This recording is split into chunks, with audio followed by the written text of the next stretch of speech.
Swayam Prabha. Digital India. Educated India.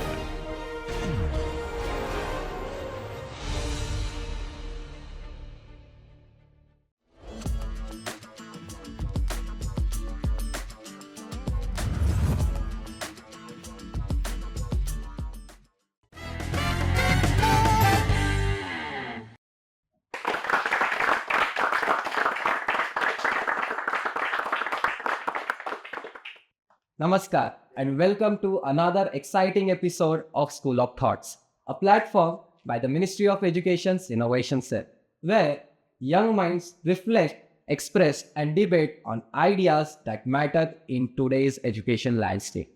Hi, I am Mayur Borkar and I am here to witness and conduct a very relevant and important discussion on the ideal ways of evaluation, examinations versus qualitative assessment. Joining us in this episode, we have talented students from St. Anne's Convent School, Chandigarh, who will fight it out to establish their point of views on the topic of the day, where exams are the true measures of learning, or if there's a better, holistic way to assess students in today's dynamic world. So, we have Team Exam Buffs and Team Holistic who will debate on this topic. So, let's hear it out from them, starting with Team Holistic. Since generations, conventional examinations have been measuring a student's potential. These are basically numerical snapshots. And today the question is that do they really measure a student's true potential? I argue they do not. The youth requires more advanced assessment systems. And there's this where qualitative assessments comes in place. This is a fundamental method that measures a student's true worth and caliber. These are the innovative methods that make learning fun, and therefore I strongly believe that qualitative assessments are true ways to assess a student's true caliber. So, what would you like to have, Team Exam Buffs? I'd like to mention that with over 250 million students all across the schools in India, all from diverse social and economical backgrounds, exams ensure a common platform that provides standardization. Now, be it a student from a huge metropolitan city like Mumbai or from a small village in Uttar Pradesh, they all give the same exam and have equitable opportunities to showcase their talents and their ability to perform well. We have a great point for on regards of standardization for both of the teams. So let's discuss about measurement of student knowledge. Team Holistic, you want to start with something? So basically, qualitative assessments are the ways in which a student learns and gets prepared for life. Tomorrow, when the life is going to take your exam, it won't be in a question answer form. Of course, it will be something out of syllabus. And it essentially requires the qualities like critical analysis, creativity, collaboration, empathy, and emotional stability. And this is what qualitative assessments teach. Exactly. So why should we judge someone on which the world will never win? In addition of providing theoretical knowledge, exams also teach us how to use our knowledge under pressure, critical thinking and problem solving skills which are needed in job interviews and in any profession we choose. Moreover, with the introduction of NEP 2020, exams no longer only test theoretical knowledge. NEP 2020, with its holistic assignments as well as competency-based questions, ensures that students are tested both on a practical and a theoretical basis, covering a wide base and the entire syllabus in this format. Thus, the NEP ideas focus more onto qualitative assessment system, the idea of holistic progress report cards. They basically focus on the ideology of qualitative assessment. And moreover, if your exam has two higher order type questions, that doesn't mean that your system is holistic. NEP does not get rid of exams and focus on qualitative assessment. What it actually does is reforms the exams. There is still standardization. There is still a common platform for all the students to showcase their talents, one that equally judges them all. However, there are competency-based questions regardless of that. Okay, so on the part of your competency-based questions, the CBSE has introduced, under NEP, has introduced competency-based questions into the theoretical examinations for some particular purpose, and that purpose was that theoretical examinations were not able to fulfill what true assessment needs. And this is what proves qualitative assessments more important.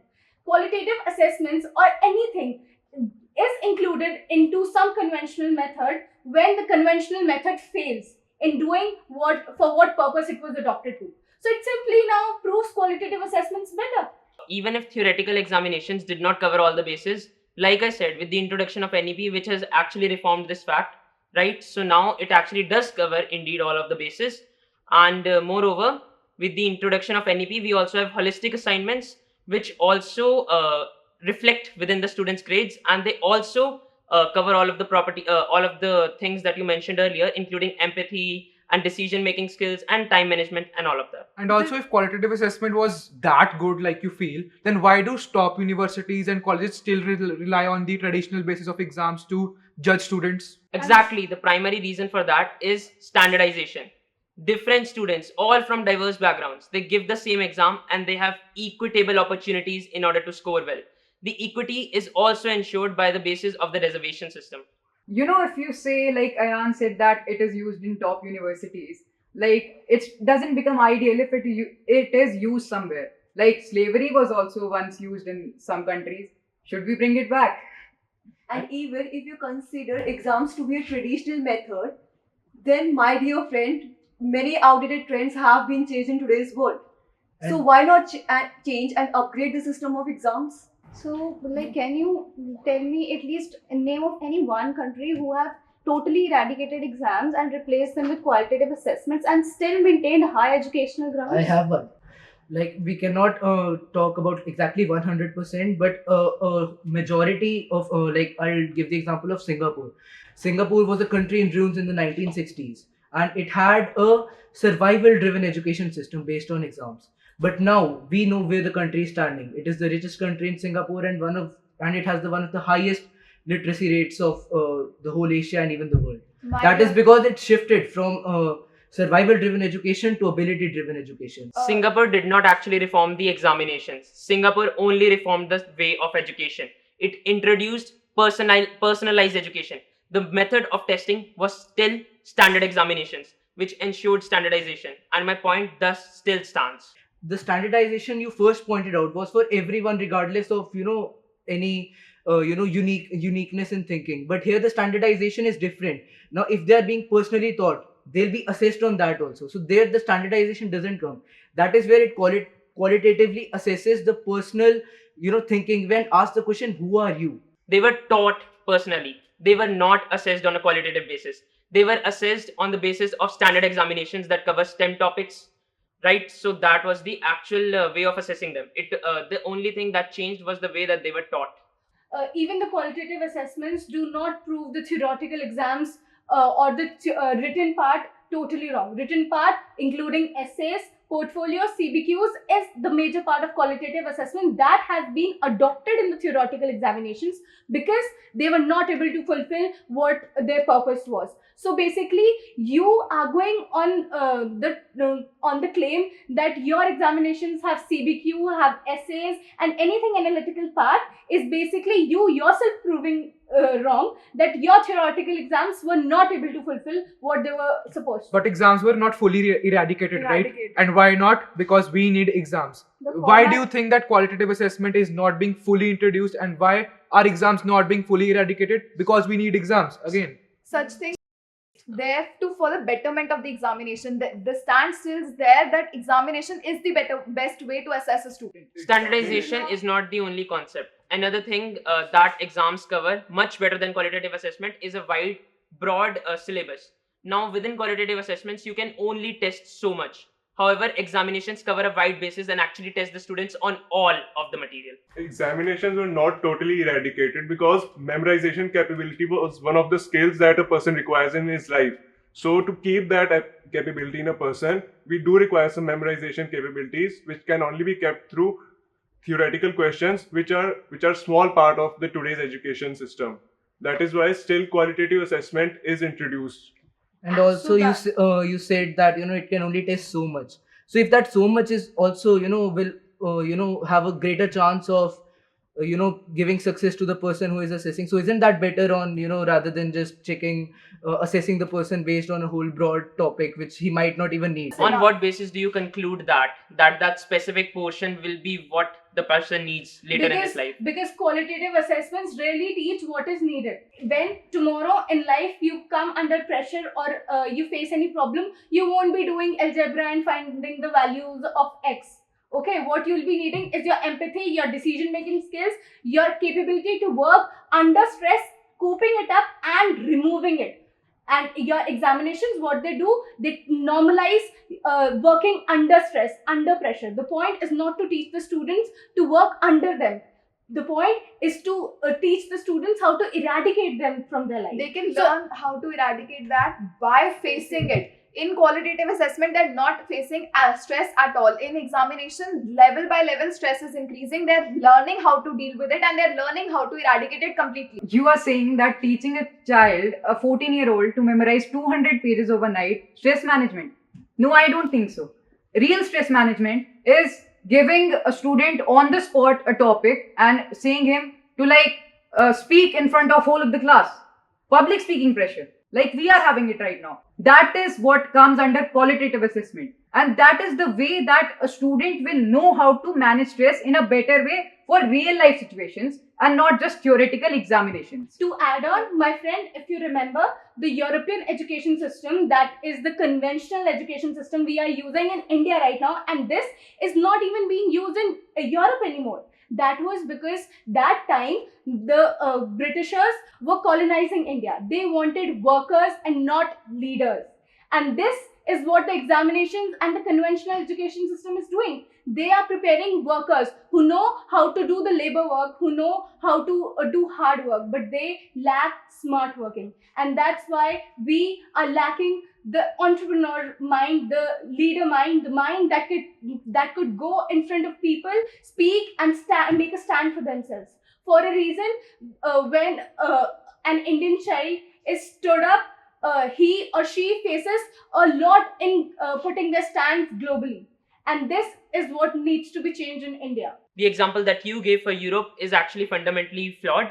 What actually happens in Europe is that there are still standard examinations, at least at the national or the state or the province level, despite personalized education. And as for your example, the 200 pages in one night memorization, that is also fundamentally flawed, since memorizing 200 pages within one night is just not the way you should do it. Consistent learning is essential, and not just for theoretical examinations, for traditional examinations. It is also essential for your so-called qualitative assessments. So I think instead of changing examinations, the way of teaching should be changed to help students cope up with the stress. And exactly that is being done through the NEP 2020 policy. Your way of teaching would only be changed when your way of assessing would be changed. You yourself are proving yourself wrong. So that No, means that we need betterment of examination. We don't have to eradicate it. That's what NEP 2020 is doing. It's making the examinations better. Examination is still the best way to assess. NEP 2020 does not only cover competency-based questions, it also includes holistic assignments at the school level, within the classes,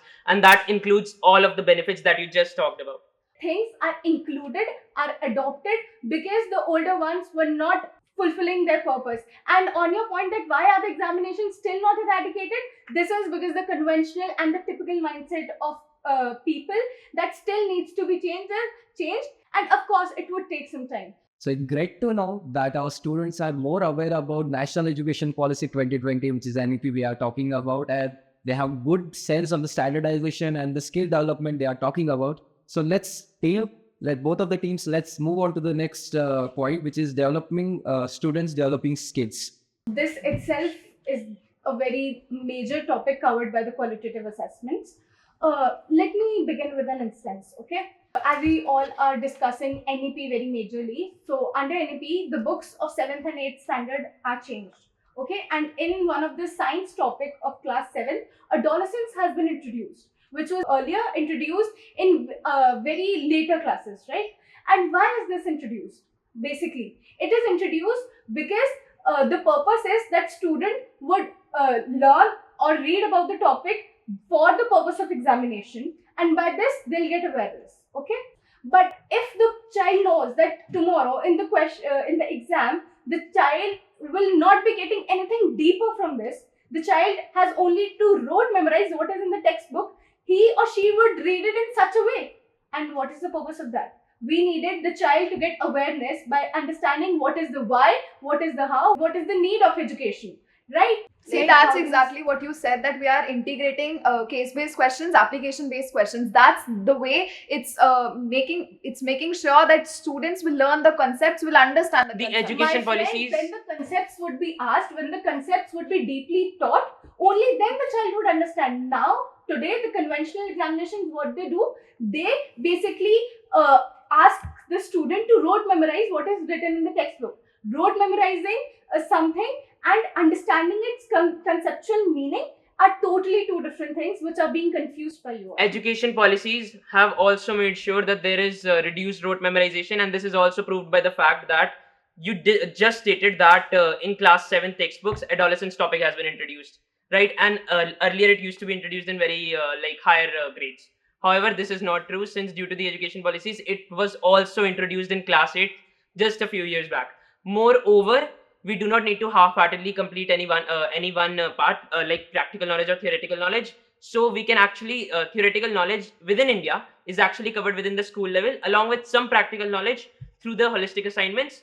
However, the rest of the practical knowledge is actually given to the students, especially when they once clear all the theoretical exams like NEET. Like in the case of a doctor, they actually clear NEET, and after that, when they actually get into med school, they're actually taught practical knowledge at a grade scale. So basically, you don't half-heartedly prepare one thing. You actually have to fully prepare for both the things, be And it practical or theoretical. And these competitive systems first test the knowledge of a student by taking a written examination. It is not that first you will assess a student on the basis of qualitative assessments. You will know that why they want to serve the nation as a doctor. First you will test their knowledge, and if you think they are capable enough of taking up that profession, then you will start training. Knowledge itself is divided into two aspects. Okay, one is the rote memorization knowledge about you know something, and second is the conceptual knowledge, that is why and how is that thing needed, how and why is it implemented. Okay, and this what differs in both the way of assessing them. Your theoretical exams are basically testing what the person knows, okay, and what he or she is writing can be cheated and written, right? But when a student would be sitting in an interview, when he or she would be filling a portfolio, he or she first of all cannot cheat, okay, because it's going to be one-on-one. Second, his or her real perception, real point of view would come out, and it will be easier for every one of us to know that what the youth really believes, and not just going one after one. As I said, that we need leaders who come up with their own views and not the mere workers who are going one behind one like cattle in the herd. You talked you know, about like, cheating. You talked about cheating, but let me remind you, during the pandemic, many institutions started using portfolios and project works as a better way of assessing the students. Like you say that qualitative assessments are better, but let me remind you, during that time, reports of plagiarism and ghostwriting soared. And how do you defend qualitative assessments in that case if you feel that examinations also have cheating? My friend, that was an online period. That was an exceptional period. You cannot journalize something that was exceptional. In those 2 years, many things were done exceptionally. You take an example of written exams. It is very possible that a person could cheat from anywhere. You have resources, you have phone in front of you. What about the oral examinations, if I talk about, which qualitative assessments strongly support? So what if the assessments would have been taken in an oral form, one-on-one? How do you think that children could be able to cheat in that form? Okay, when we are talking about examination, we can have strict supervision. But when we talk about qualitative assessments, we have 40 crore students studying in India. If you say that we're going to take one-on-one interview, that's not possible. Okay, for a class of 40 students taking one-on-one interview, it's not possible. Second thing will be group discussions and debates. Their cheating will be the most, right? Because you can not inculcate strict supervision there, but in examination, strict supervision can be there. How do you know so sure? Because NEET paper just got leaked. So how do you think that strict supervision is taking place there? Many institutes, they supported that paper and they taught their students about that paper. If they have been so truthful and honest about NEET examinations, they would not have taught their children about that same examinations. Instead, they would have taught same questions like that. not the And exact what paper. proof do you have that teachers won't bias students on the basis of qualitative assessment? Yeah, Biases do exist in every kind of system. Exactly. No No, system is like totally good, but the thing is that in a flexible system like that of qualitative assessment, biases can be identified, they Yeah. can be reviewed, and they can be corrected. But what about the exam system? Let's take up a standardized exam such as the board exams. Especially in the board exams, no one actually knows whose paper it is and who is actually checking the exam sheet. So there is no chance of bias. First of all, I don't see any way that there could be biases there. However, even if you have qualitative assessment, especially like the one-on-one oral example that she just mentioned, if we take that up, now maybe the teacher doesn't even know the student personally. Maybe the teacher is somewhere from outside the not from that particular school or from that particular area. Still, there can be biases on an ethnic, on a racial, on a religious basis that you cannot avoid. And how exactly can you supervise? In order to prevent those biases? So Can you don't please think shed that- some light on so that? don't you think that could even take place in the theoretical forms or Of course exams? not. that No, you I have? don't Of think course so. not. Of course not. Of course. It can. How? First of all, Please. yeah, If you let talk about racist biasness here in one-on-one examinations, fine, I accept that fact. What about the checking matter? The right and wrong changes to teacher. So how do you justify that? There's an answer. If three teachers are assessing one student, every teacher is having different perspective. Don't you think it's just a guesswork about the student's caliber? I think being biased towards someone, being unfair, and doing these unethical things is a problem of the person and not of the system. Neither did the theoretical system supported biasness, and nor the quantitative assessment does. That rote memorization and implementation of your topics, of your concepts in your real life. There's this different. The life, when it would take exam, nothing would be from a textbooks. They're always out of syllabus. So you So just at that want time, us- all you you just want us to face challenges in life, but we should don't have any knowledge about the concepts. We are getting knowledge from school because that is a basic knowledge, and qualitative assessments are highly promoting life skills. And you are saying that if life skills are more important, then why are we getting this knowledge? qualitative assessments are not only interviews, they are very vast system that includes project, that includes portfolio, that includes real life practical Observation examinations, notes. observations. Qualitative assessments eradicate the numerical score systems that put the pressure on the students, put the stress on the students, and the toxicity of the education system that is being put on the students. Qualitative assessments more focus on descriptive feedback. They tell you of what you lack. They And won't tell you Are what you proposing that are numericals? exams Are you focusing- proposing that numericals hold no value within the education system on The this basis? initial Because- question was which education system helps to build the skills. To answer to that question is the qualitative assessment is based on practical real life scenarios in which we have project management like group projects. Like these help to build the major skills that we need in life like decision making and coordination with our partners, which are lacking in the theoretical question in which you write the answers. So what guarantee do you have that in a group of 6 only one person will do the work and the rest 5 won't? because Moreover, if those you will take be up observed. Those will That be is what observed. qualitative It is not- assessment is about: observation and giving what the Personalized remarks feedback. are. Yes. Like we are told that you need to learn specific things which has to be there. Like what we say, Key like terms. key terms are provided in boards. You say so. There also we need to memorize. We need to learn those specific things. Why not a person writing in his own words get the same marks as, but the person who has written it exactly in the bookish language? I see, but key terms are actually necessary. If you actually involve yourself within academia, these key terms are very important when you actually publish research papers. And these research papers need this standardized language so that everyone all over the world can actually understand them and can actually learn from them. And in order to respond to your claim of practical knowledge lacking, first of all, in primary and secondary education, yes, indeed, theoretical knowledge is a key portion. There is still like some practical knowledge due to the integration of NEP 2020, but in tertiary education, the major component is tertiary education along with standardized exams. But a Just the child, We basic never knowledge. said to eradicate exams fully Yeah. and wholly. We never raised that So that's point. why We know need that to it's strive a very- balance between Exactly. exams and qualitative assessments. I'll give you the example of the standard admissions test, which is the SAT exam.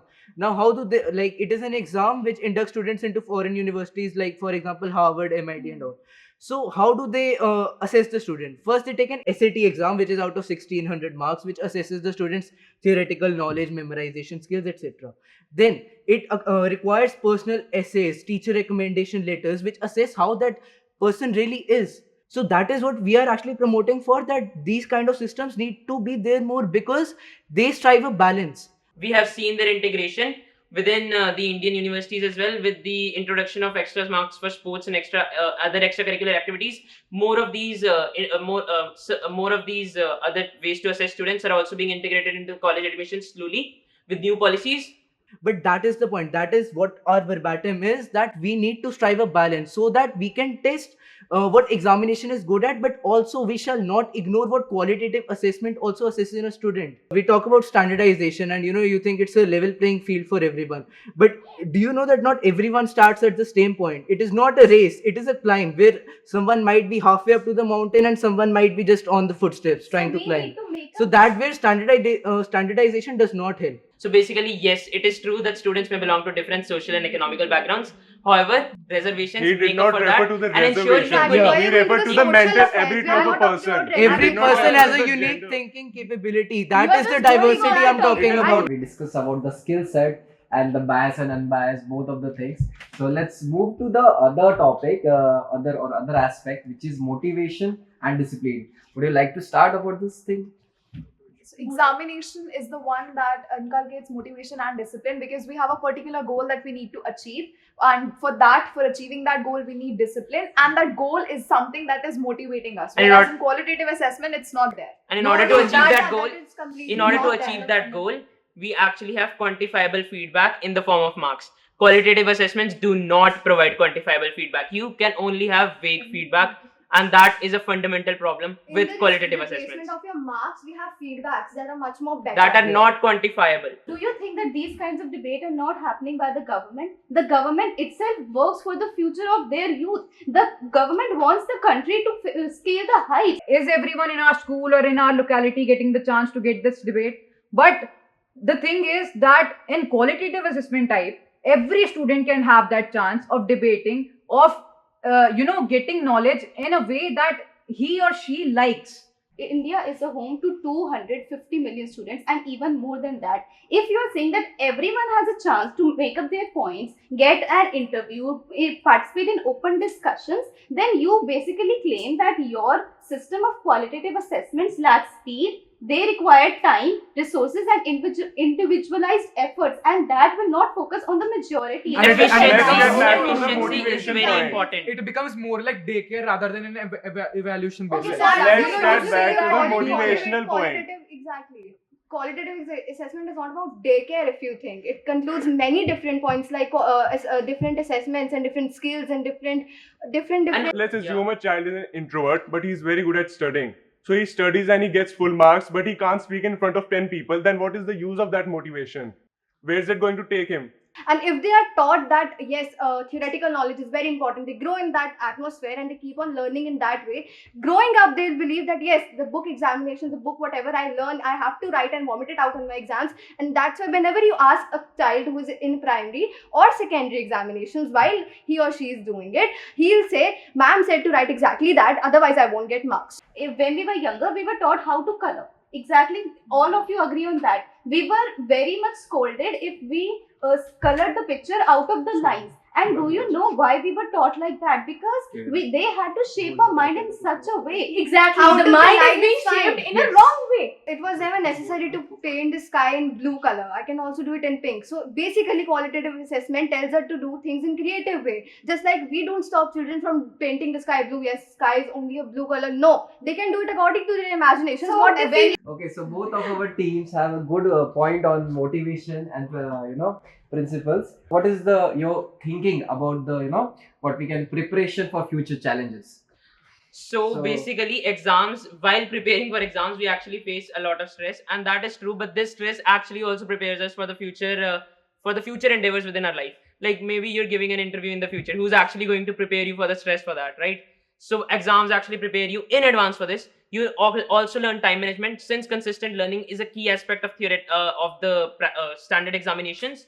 The consistent learning also teaches us how to be disciplined and how to actually deliver on time. Giving a 3-hour test and preparing a whole night before it had nothing to do with the stress related to giving an interview.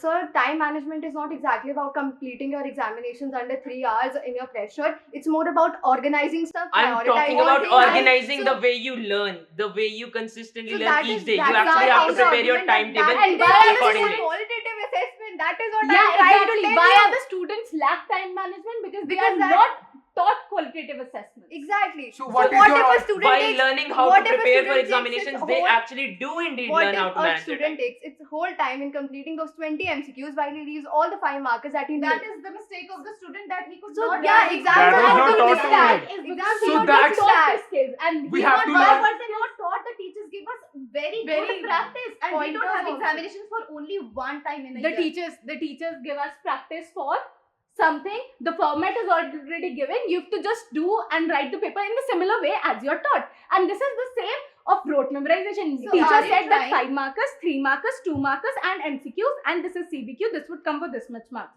And This Then means tomorrow you will about- face a problem in life. If You you- will not get the format of this in advance. If right? you're making that format, that means that you're not standardizing the way that you qualitatively test students. And if you're not standardizing that way, then how exactly do you propose that higher education or institutions will actually admit students on the basis of qualitative assessments? Just tell me that how are students assessed in the best universities of the world? Are they tested like IITs? Just one exam, your mark tells what you are, and you are selected. The MITs read your essays. It talks about your projects, your passion. They don't just measure what you can learn and write into your exams. qualitative assessments helped us to adjust, which I don't think exams does very clearly. It helps us to adjust in an environment, working with new people in which you may or may not like. And holistic assessments are a part of Qualitative qualitative assessment. But we're already integrating them with the Let's NEP say you 2020. What you're measuring is what you're talking about is Sir, actually getting you rid really of lack the standardized knowledge on your evaluation. topic. You're You getting have rid to of better. standardized Let's evaluation. take the You're example contradicting of the yourself. skill decision making capability. Let's take an example.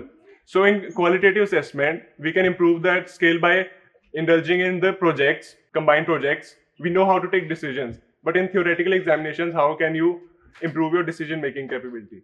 IOQM, NSEC, NSEB, these Olympiads actually, you're not supposed to attempt the entire question paper. You're actually only supposed to attempt like 5 questions from So you're 30. limiting the decision making capability to just that we cannot attempt this and not attempt that. So in examinations, Yeah. what usually children do, they select the question which seems to be more easier to them, not what they are capable of. What they're capable of is easier to them. But Yeah, choosing exactly. a What is question is easier totally to them? different than handling a real life scenario, don't you think? It shows that you know about yourself. It shows what you're good at. You do what you do in real life what you are actually good at. If we take the example what you propose, that someone is rude to us, if Yeah. we have the knowledge that we have our basic rights, right to speak, right to freedom, we also have the right to constitutional remedies, which we are being taught in every class about the fundamental rights. We can approach the court if anything serious has happened to us. You'll be given the knowledge about the constitutional remedy, but the courage, the right to stand for yourself, your way of speaking and presenting yourself in the court, and being able to convey what you're feeling, that is what the qualitative assessment are about. includes. Learning And about exams are constitutional not remedy mainly would not about- help you going to the court. Exactly. Being able to represent yourself and expressing yourself does. But in this situation, there is nothing wrong with examinations. In a school, when before attempting an examination in schools, teachers have a group discussion with us in which we don't feel fear in that if we are truly involved in those discussions. This is for only 5% of students maximum. Not every child is connected to every how- teacher. And decision making is Examination not is the not to be only based skill on that is required. There's a whole spectrum. And again, we So you aren't. can't argue only on the basis of decision making. You are indeed proposing that personalized attention is required, right? So how do you plan to deal with this? The fact that within India, the teacher to total student ratio, the total teachers to total student ratio is extremely poor in comparison to other countries. In an ideal world, yes, you only worry about the system. However, in the real world, you can't just worry about only about the system. You actually have to look at all the aspects. Everything seems impossible at first, trying to scale something. We literally scaled the Aadhaar initiative to 1.3 billion people. We literally mapped the moon, but you're saying that I'm not trying to achieving bring one-to-one qualitative ratio- assessment to everyone. I'm trying to ensure that there are enough teachers in order to maintain a standard of That qualitative is assessment. exactly something which is possible, which needs to be done. The kind of So system how are that- you going to do it if it needs to be done? You are talking about practicality, right? So, like, was launching Chandrayaan for a developing nation like India practical? No, but we did it. And that is how we are going to do it. But we You used know, an action plan, right? So what is your action plan? APJ Abdul Kalam's first missile, was that practical? But no, we did it. What you know, is the your population, plan? the population of India is never to be used as an excuse. It's a reason. If this system of this kind of exams can reach those 1.5 billion people, then even a system like qualitative assessment can as well do it. I guess we already have a good discussion about the future challenges. What do you think? Like, which system, have a clear feedback? Guys, you want to start? Yeah, of course.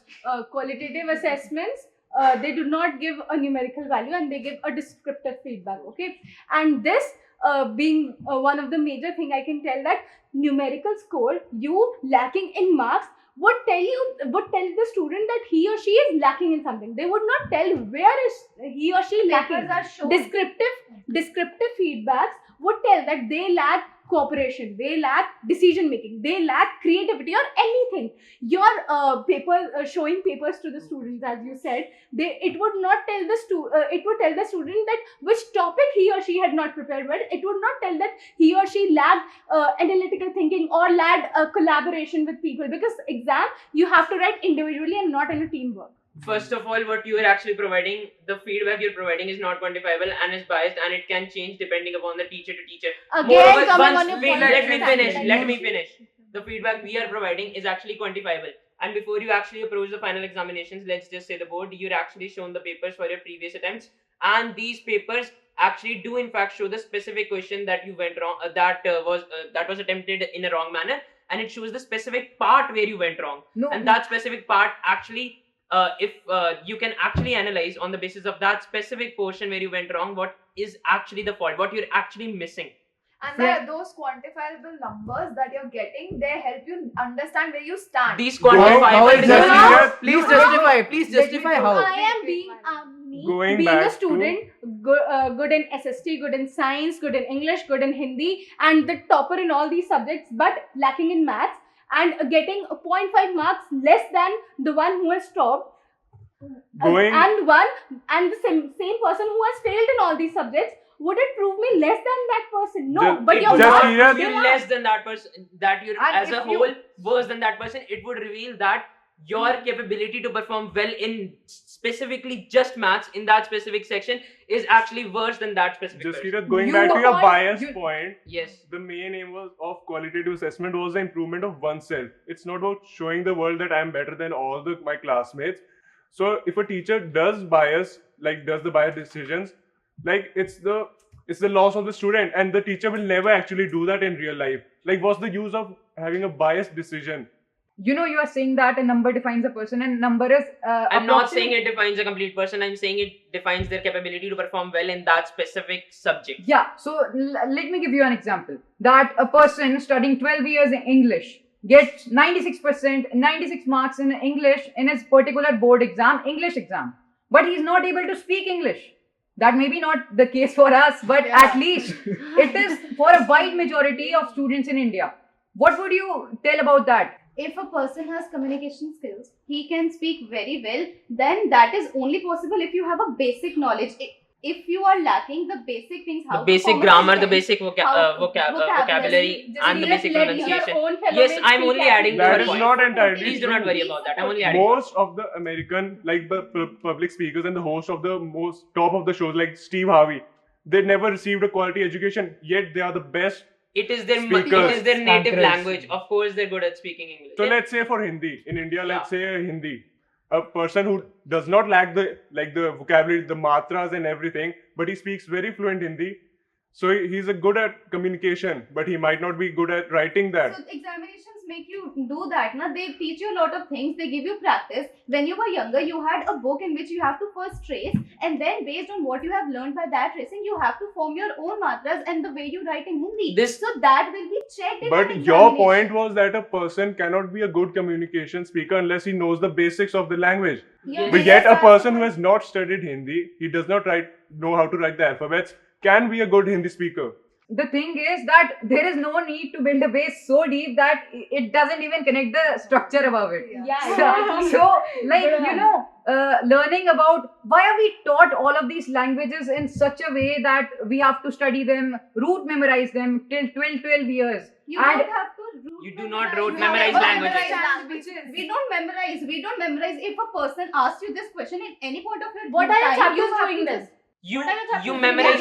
You need to You memorize the story in order Yes. to answer the question. You need to Definitely. memorize If you the. don't know the story, if you don't know what the king said to the snake, how would you answer it? You in memorize exam? the So meaning that of the is- story. that Do is not memorize the words that of the is story. not- Please do not change the facts.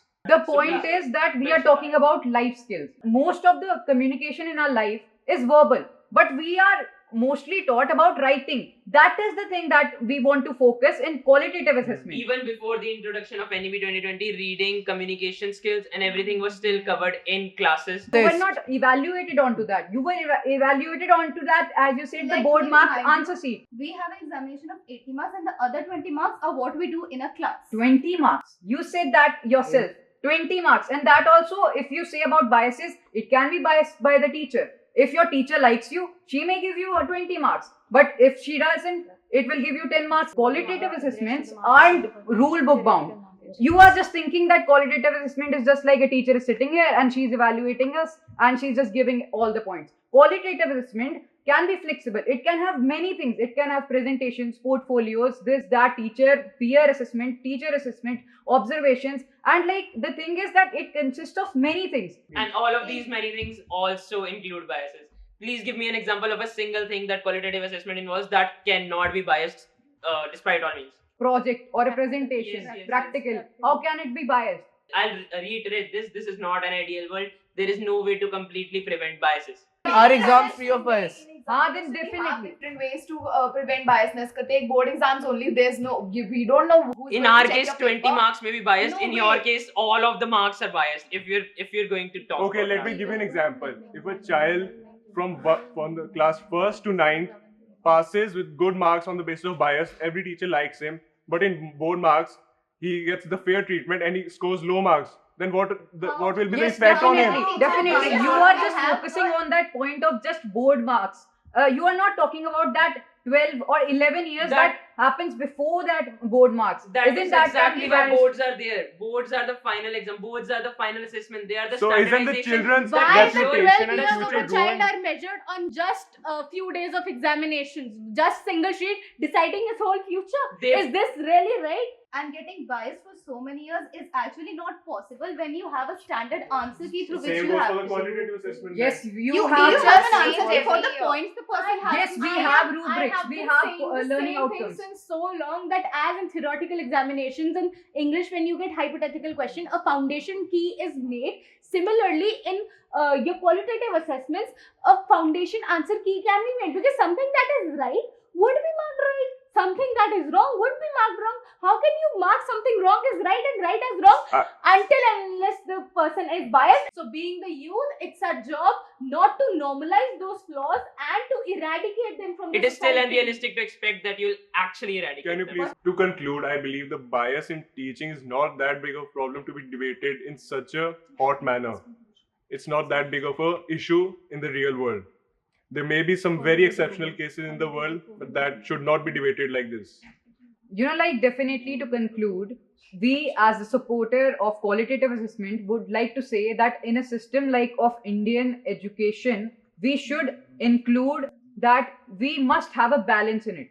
Definitely, the ideal way is the hybrid system. 50% of examination, the format as per NEP has been told that the 50% will be competency. So a balance has been made, and this is being adopted in many parts of the country. And in conclusion, I would like to say that if you're talking about balance, still if like some people want only qualitative assessments to be the main criteria for assessment, then it would be like judging a marathon race based on the based on the style of the walkers instead of seeing who reached the finish line first. So definitely a balance is very important, and to address that, it is being adopted. So there's no mistake of either of the systems. And this balance actually desires a standardized evaluation at the end, which is not a key concept of your system. And this is why I believe that our ideas, our concepts are actually the true system that India as a country needs. I just want to, conclude by saying to, in contradiction to her point, that we need a system that does not filter out the students who have, cracked the pattern of the exam. We need a system where every student can thrive based on his or her own abilities. Yeah, so in short, hybrid system is the one that will help us to achieve that goal. Yes. And most importantly, that hybrid system is a pen and paper examination and not an open discussion. No, definitely. So what I not. feel is that exams with Not qualitative just assessment is the best way of assessing students. Okay, so both of our team, Exam Buffs and Team Holistic, gives a thoughtful and very insightful, deep down conversation regarding confidence, bias, unbias into the system, discipline, motivation, and other aspects. So this was a truly thought-provoking exchange of ideas. It was amazing to witness you all presenting diverse viewpoints with such clarity and depth. I think we can safely conclude that assessment should not just test memory, but encourage creativity, critical thinking, and growth. If you enjoyed this debate, don't forget to share your thoughts in comments and stay connected for the next episode of School of Thoughts. Till then, keep questioning, keep innovating. Thank you.